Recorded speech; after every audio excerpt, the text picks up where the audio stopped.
Hey, welcome to Classic Guitar Rock. I'm Jeremy, and you probably saw in the last few weeks that KK Downing is touring or has done a few shows and is in the midst of scheduling a tour of his new band called KK's Priest.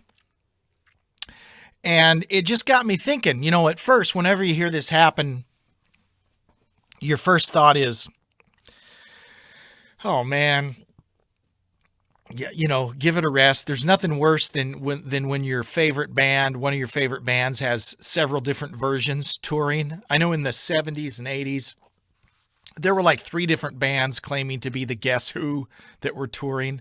Foghat, there's been multiple versions of Foghat. Of course, the whole deal with Queensryche and Jeff Tate's deal. It's just very frustrating. Rat, how many versions of Rat have toured? It's very frustrating to see it happen. And that was my initial response to KK Downing doing this, especially since KK did not get kicked out of Priest, right? KK retired in 2011. So that was his idea. He said he was done with music and was leaving. And I'm trying to, I like KK Downing. I like Glenn Tipton. I like Judas Priest was one of my bands in the day, man. So I'm trying to give everyone the benefit of the doubt here. But part of me was like, dude, you were in the band. Okay. And then he publishes a book kind of complaining about how he was treated in Judas Priest and how Glenn Tipton was mean to him and all of this. Well, he left. He retired. Okay, I get it. And then when Glenn Tipton's health, his Parkinson's disease was, that was kind of revealed. He obviously had it for a while, but he's gotten to a point that he can't play anymore. And when it was revealed that he would need to be replaced, well, then KK says, well, his feelings were hurt that he wasn't invited to come back. Well, dude, you retired. Okay, so part of me, that's where I'm at. I'm like, well, why did you retire if you wanted to keep playing with the band? But then, you know what? I've watched some video of, he's calling it KK's Priest, which is,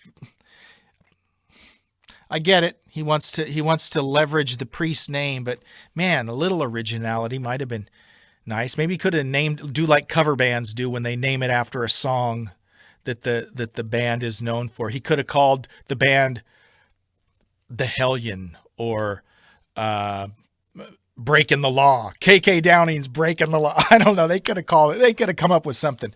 But anyways, it's KK's Priest. And in the footage I've seen, there's the big logo from the British Steel album where they're holding the razor blade and they've just changed the lettering to where it says KK's Priest on it, I think is what that says.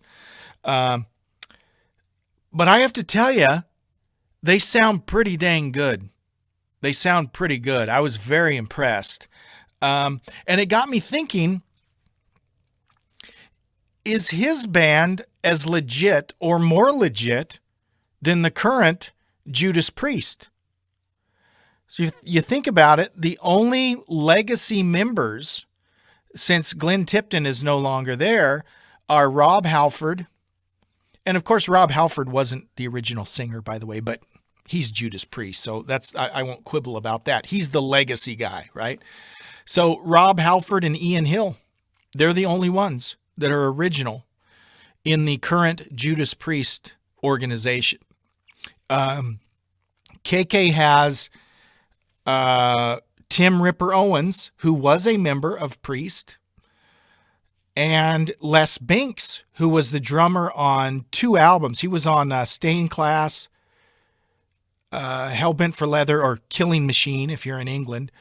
And then he played on Unleashed in the East. So he's got some Judas Priest cred too. And of course, Kenneth, KK was a founding member.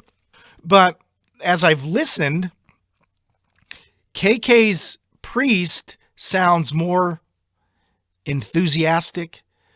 They're playing in smaller clubs, and I think that kind of helps. Excuse me, but they sound really good. Tim Ripper Owens, man, he's not Rob Halford. I get it. And and the dude's like in a different band every week, so he kind of makes the rounds. But he's talented, and he can do those classic Priest tunes in a respectable way that's true to the original. And Rob's getting a little older. Rob does not sound now like he did in 1980, right? So I don't know. I'm not sure where I land, right? You get this whole fractious debate that comes up when people splinter off from a band and do their own thing. And usually it tends to be viewed negatively, right? And I think that's, looking at social media, looking at different websites, there are some people are like, right on KK. Others are like, oh, give it up, man.